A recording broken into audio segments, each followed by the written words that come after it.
Hi, okay, today I'm going to be talking about the three most recent Marvel movies that have come out and sort of like ranking them, but then also just doing individual reviews on them because I haven't done them.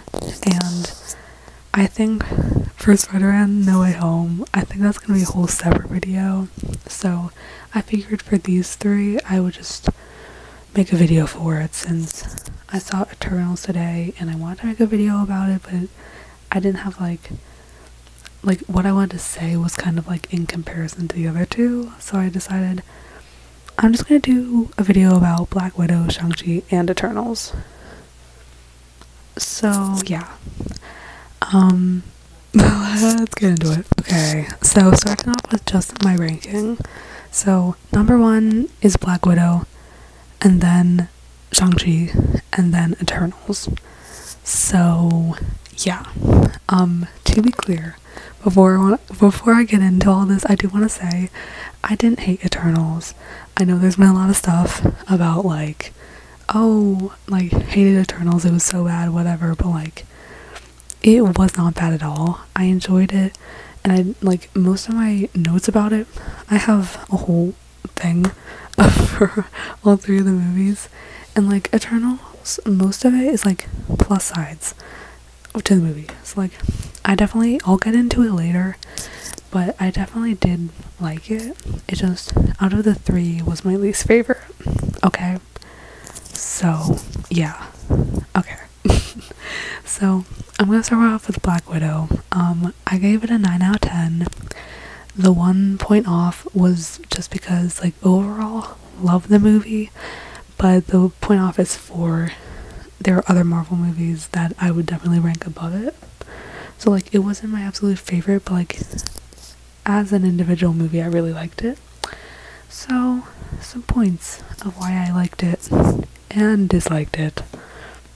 Actually, I don't think I have any dislikes on here. So, my first point. The opening scene, or like the sequence of scenes up until like the credits, like the opening credits, was so good. Like, I was literally blown away. It was so good, you guys. It was like a flashback, but it, like, there was so much of it that like was brought back with like the bioluminescence, and then like the pain makes you stronger thing, and like don't let them take your heart. There was so much that was in those opening credits that was just like so impactful. And like in the opening credits, when Yelena was like grabbing the bullets, like bringing them with her, I was like, oh my gosh, it was crazy. And like showing Natasha like 10, she was like 10 years old, taking, or maybe she was like 13, I don't know, like taking off the plane by herself. It was crazy. And then like the actual credits with It Smells Like Teen Spirit playing in the background, literally like the best opening scene I think of a Marvel movie ever. Like, it really was. It was so good. Like, I had chills in the theater. I was blown away. Like, I was sitting there, and before watching the movie, I'd heard that like it wasn't really like a backstory movie, but like sitting there and watching, I was like, oh, they're really going there. Like, it was so good. Another thing I liked is that this is one of the reasons why it's ranked higher than Shang-Chi and Eternals. It's just because it dived deeper into like a familiar character that we already knew, since like Shang-Chi and Eternals were both origin stories. Black Widow wasn't really that, since we obviously already knew who Black Widow was. It was just sort of like giving her solo moment, her time to shine, and everything like that. So that's definitely the reason why it's put above, just for like my biased opinion. My next biased opinion is that it takes place during the Civil War era. Like, it kind of shows what happened to Natasha right after Civil War, and spoiler alert, Captain America Civil War is my favorite Marvel movie, so like anything in that time period is just the best. And we never got a like team Cap after Civil War movie, so this is like the closest thing we got to that. So I'm definitely like taking what I can get, and I really loved it. It gave Endgame and Infinity War a much more like deeper meaning with like Natasha's character, because like in like specifically in Endgame, when she's like real down after everyone's been snapped away, it's kind of like obviously you can understand why someone would be like that after half the population's been taken away, but with her it was kind of like she doesn't really have any family, and like the people that she does have, like Clint and Steve, like they're still there, so it was kind of just like, why is she so upset? But like with Black Widow, we understand that everyone else got snapped away, and so it was like this family that we didn't know that she lost them, and it was kind of sad. But like I love that, because now watching Endgame, you're like, what did she lose? And you're like, oh, I know what she lost. Dang. Next is that it introduced new characters in a very great way. It introduced Helena, which is like, yeah, like I love her. She's gonna be in Hawkeye, which is coming up soon, so it's like really exciting, really great. Next, okay, some people might disagree with this, but I personally think Taskmaster was a really good villain. I know this is like a touchy subject. Taskmaster was changed from the comics to the movie, but I never read the comics, so like I'm not basing anything off of that. And I think like on its own, she was a great villain, and I really appreciated that it wasn't just like a stupid like whatever, like it kind of it was like, I don't know, I just thought it was interesting and different for Marvel how it was like made out to be like a typical like fighting evil villain in like a suit that was like being made out to be the villain, but when it was really oh my god, what's his name? I've got Druig in my brain. It's not Druig. It's embarrassing. What's his name? It starts with a D. The old guy with the glasses. Him. He was like the real villain. Dreykov. Thank God, that's his name. He was the real villain, and I just love that. And I thought it was so like great, and I feel like it was just really like everything I wanted, just like showing how all these like literal like little girls were being manipulated by this old gross man into being like child soldiers. It was just like right up my alley of just making him like a total villain. And my final point is it had the best credit scene. It really did. I have to say Eternals does come close, but that's because of my personal bias. But like the credit scene, like that was crazy, right?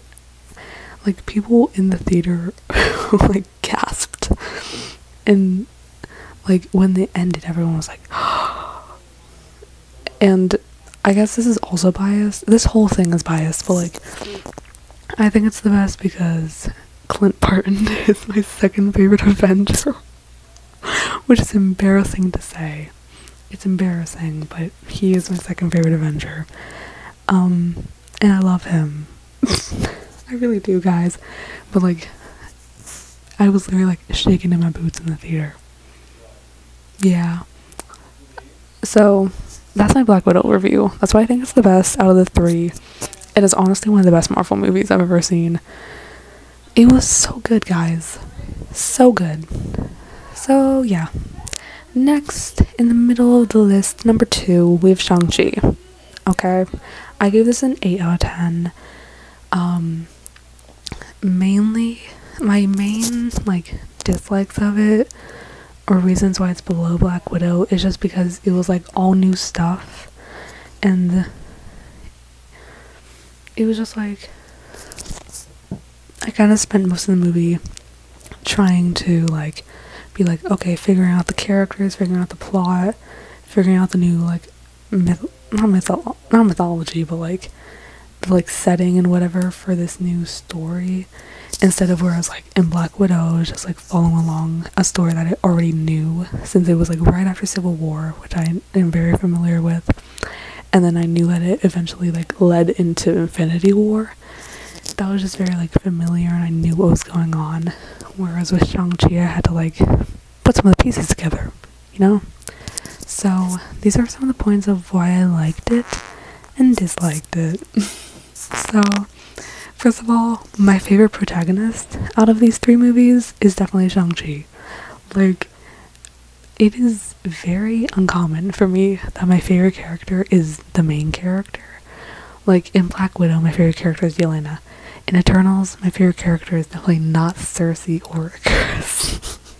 So, it was just like, I love Shang-Chi. He was just like,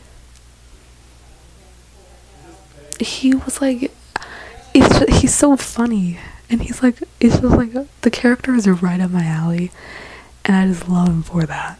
So, like, I'm absolutely so excited to see more of him.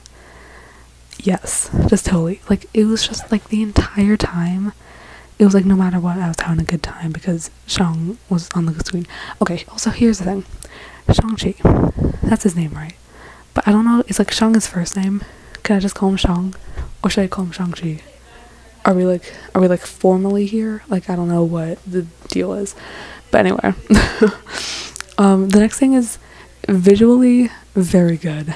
Specifically, that scene at the beginning when it's like, his dad and his mom meeting, and she's like moving the leaves around.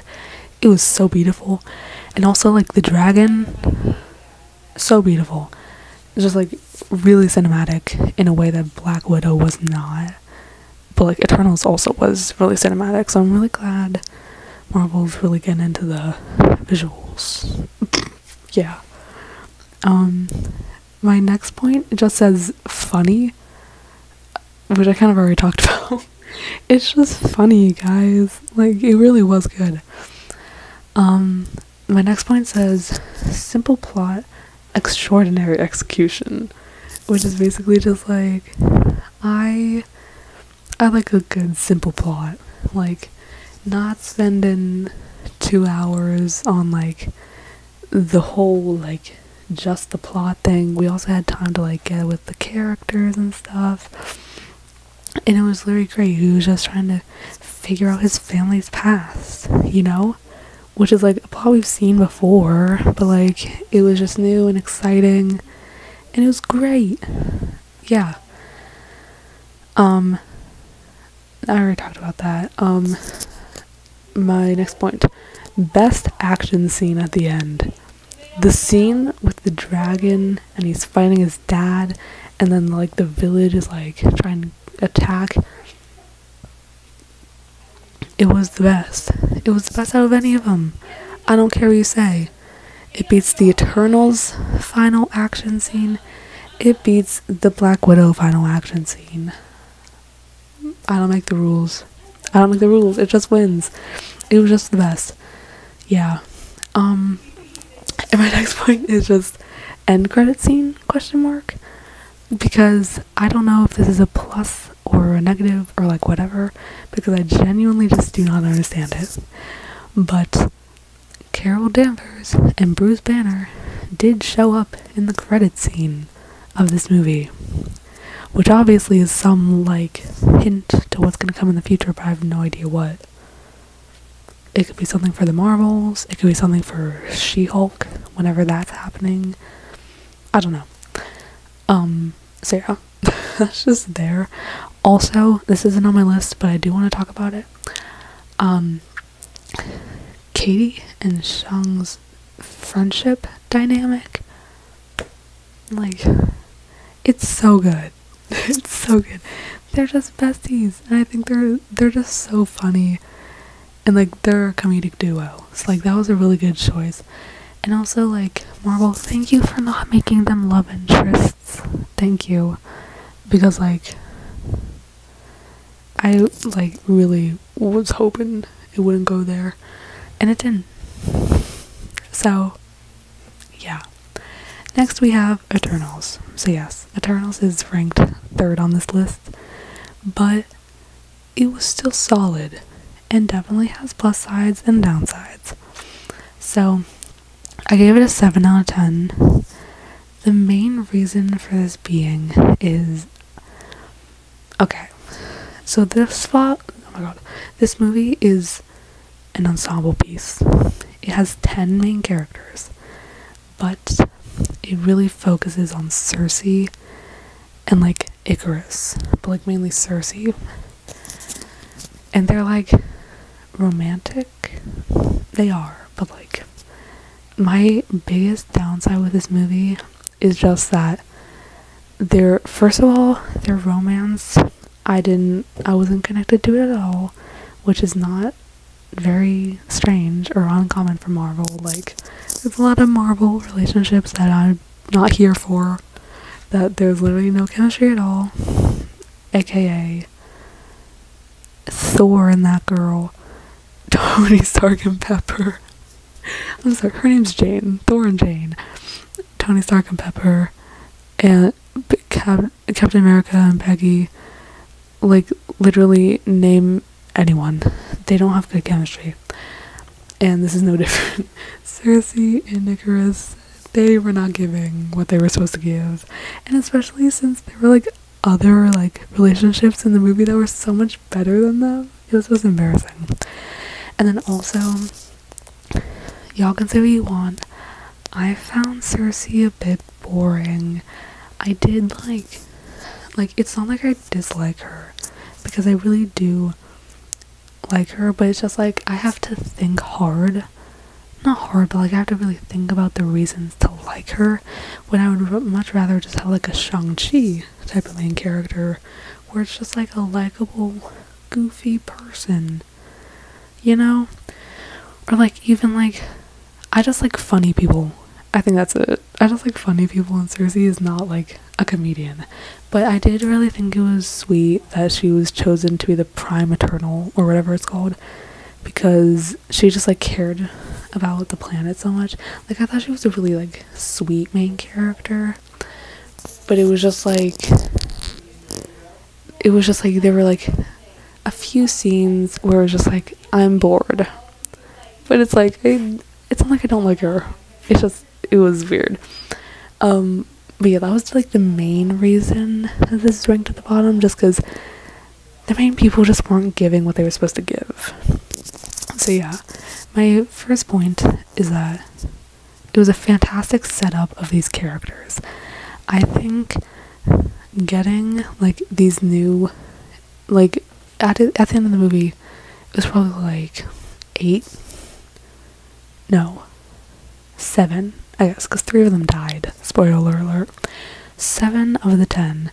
So 7 of them are like now characters that can be used in the MCU.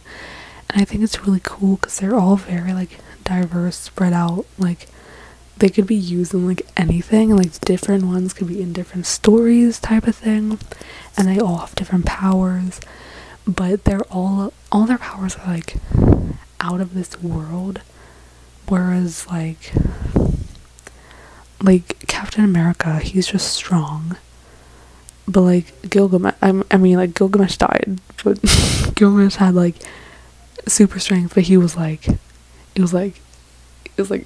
eternal super strength, you know? It was like from the universe. You feel? And like the super speed of Makari, sorry, like, get it? Like, that's great. And I love that it's like, I just love spacey stuff. and that was a lot of this movie, so it was great. Next is great family dynamic. Yes, because the Eternals are like a family, and all families fight, and they just had a really great like dynamic. I just really loved it. My next point is just bad romance, which is what I already pointed out. Yeah, like Cersei and Ikaris were not giving. But I do want to talk about Makari and Druig. They were giving. They were giving what the other ones were not. And they literally had like 2 scenes together. So like that's embarrassing. And then also like Thena and Gilgamesh, they were fine also. So like what's the problem with the main 2? It's kind of embarrassing.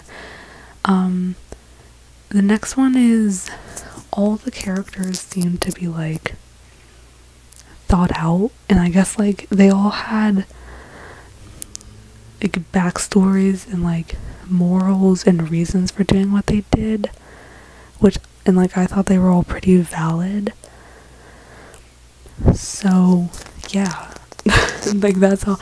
Like with Fastus, he had a whole family, and it did the thing where like it showed him with the volcano, and it showed his like reason for kind of giving up being a superhero and just going to live like with his normal family and stuff like that, which I thought was great. And then like with Druig, it showed his reasons of being like with his power he could basically like give world peace and like stop violence, but he decided to not do that and like control it, and instead let people be human and like let them advance and stuff like that, which I thought was really neat.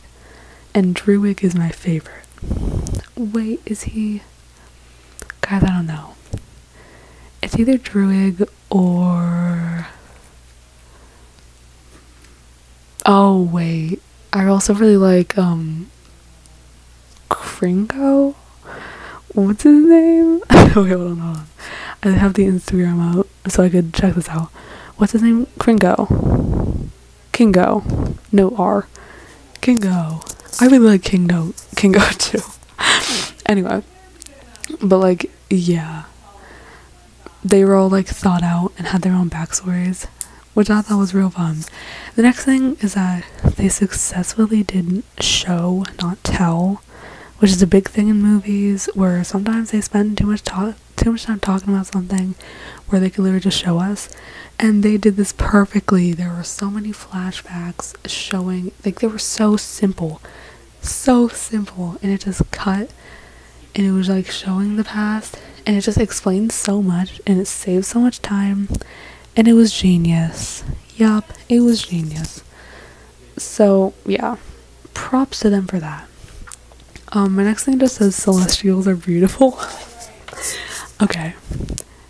The celestials are like the big rock people. If you've seen the trailer, it's like the big thing with 6 eyes.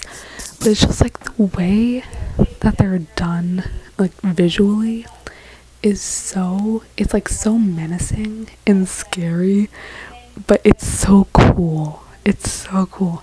And like in the end, during the big final battle, when the big like the hand and stuff and the head starts popping out of the earth, it's so cool. And the fact that that's just like on Earth now, that's so cool. And also at the end, when like the celestial came to snatch up the Eternals and take them away, that's literally, it gave me the same like feeling of like when in What If, when the Watcher, you could just like see it like faintly in the atmosphere, and just like the eye. It's so good and it's so beautiful. My next point is Ikaris's death was really good. Yeah. The fact that he literally died by flying into the sun, and his name is Ikaris, really scored with that one. Yeah. I have to say, Ikaris, I have mixed feelings about Ikaris because, like, I wasn't crazy about his character. It was kind of the same thing as Cersei. He was kind of boring, but I really like his power. And there were a few moments, just like with Cersei, there were a few moments where I could, like, see his personality, and I was like, okay, yeah, I get it. And then, like, when he sort of became, like, villain arc moment, that's when I started to like him more. I like villains. Sorry. What do you want me to do? Yeah. Yeah, it was... I like his character. But yeah. My next point is how it tied into Greek mythology. I thought that was really cool. Because obviously, like Athena, Icarus, Circe, like these are all Greek mythology names. And so I was like, why are they named that? Is that significant, or is that just what they're named? But then it was brought up that, like, Athena is literally Athena.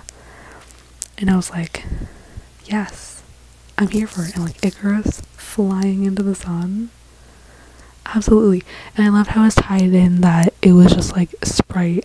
And, like, when she like, told the Greeks this story about Icarus. And that's how the legend of Icarus became a thing. That's so cool. Like, that's really cool. Also makes me think. Obviously, actually no, I'll wait for later. I feel like this should be the last thing I talk about. The end credits scene. Yeah, I'll wait. The next thing says good characters. I kind of already talked about that, but I do think overall they did do a good job of giving us all the characters and doing the thing. And also, I know I already talked about Druid, but I have to point this out. His energy gives me very much Scott Summers from X-Men. I feel like they're kind of the same person. Also, the Eternals are literally just X-Men. Sorry to break it to y'all, but literally, like, they have the same powers too. Like, what does Ajax do? Ajax, okay, should I do a video comparing X-Men to Eternals? That's kind of funny. But, like, Ajax literally is like Jean Grey, because she can just do whatever. Okay, what are Jean Grey's powers? Because I couldn't tell you. She literally can just do anything. Anyway. But, like, with, like, Scott Summers and, Icarus, same eye lasers, same thing. Makari and Quicksilver, super speed, literally the same thing. Like, kind of embarrassing, but, like, not really, because I love the X-Men, so, like, you can do whatever you want. Yeah, I'm just pointing that out. The next thing I have is, well, this is the last thing I have, and I just wrote down Tuck Everlasting Effect, which I need to explain. Tuck Everlasting is a musical, one of my favorite musicals. It's the only one in which a bootleg has made me cry of it. But basically, Tuck Everlasting, I compare it to the plot with Sprite. So basically, Sprite is an Eternal, but she is, like, obviously she's been alive for, like, what, like 7,000 years or whatever, like many centuries, but she's, like, in a teenage girl's body. So it's like she doesn't have as much opportunity as, like, say Cersei does, whereas Cersei can, like, go out and, like, talk to, like, she has, like, a boyfriend, like, but, like, Miss Sprite cannot do that because she's, like, 13. So it's like, and that was kind of her thing at the end of the movie. Sprite, like, Cersei used her power to make Sprite no longer, what's the word I'm looking for? Immortal. That's the word. No longer immortal, so she will die eventually, but she gets to grow up and live her life, which is very similar to the theme of Tuck Everlasting, because it's about this family that is immortal, and then this girl who isn't, but like this boy named Jesse, who's part of the family, is like, you should be immortal with me so we can go out and live forever and have these adventures. But she decides that like being able to grow up and live her life is more important. And it's like the same thing, and I love anything that has to do with that.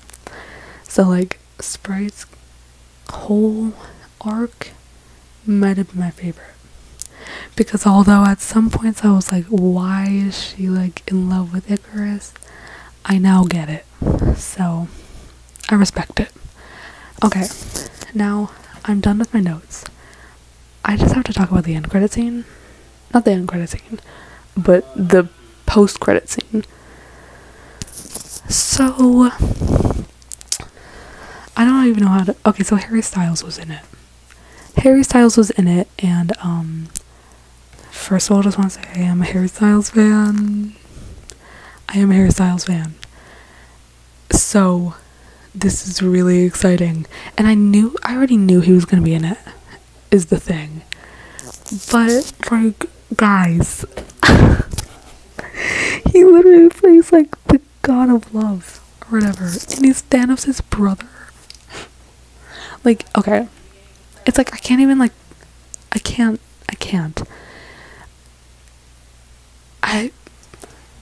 It was like he just showed up.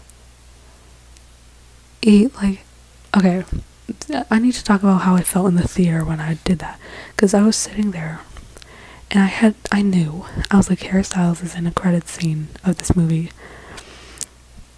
And so I was sitting there and it started, and then what was his name? The freaking like Pip? I think his name is Pip.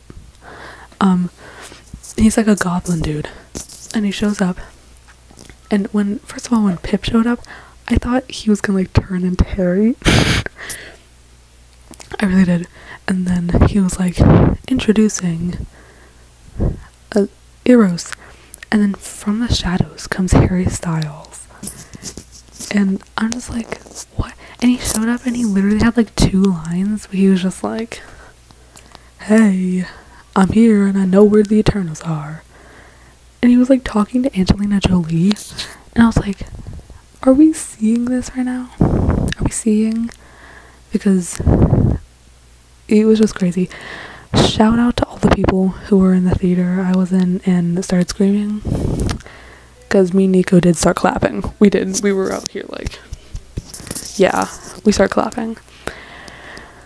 And I'm so excited to see more of him, because personally I know a lot of people are like, he's gonna ruin it, because like everyone's just gonna be like, that's Harry Styles, like no one's gonna see Eros' brother or whatever, or not Thanos' brother. But here's the thing, from what I believe, I know, Eros is like the god of love, or he's like sort of like Aphrodite. And I want to know, no, I'm so confused, because like Athena, right, is like an eternal. Is Eros also an eternal, or is this something else? Because like I was under the impression that like all the Greek myths and all that stuff was like from Sprite, because she made up Ikaris and she made up like the legends of Athena and like stuff like that. So what's Eros about? Is he just different, or like what? But like the character of Eros, I believe, is like, he's just like the love god. He's like Cupid. No, he literally is Cupid. So it's just like, I feel like Harry could do that like flawlessly. So I believe in him. Harry, you can do it. So yeah, those are my thoughts. Glad to finally do this video, because I was gonna do like individual videos for them, but then I even filmed like a Black Widow video of like my thoughts afterward, but it was like really just like messy. It was like rough, because I had just got back from the theater when I filmed it, and I was just like screaming. So I'm glad I could do this like composed, really get my thoughts out there. Yeah. Druid fans for life. we number one. Okay, bye.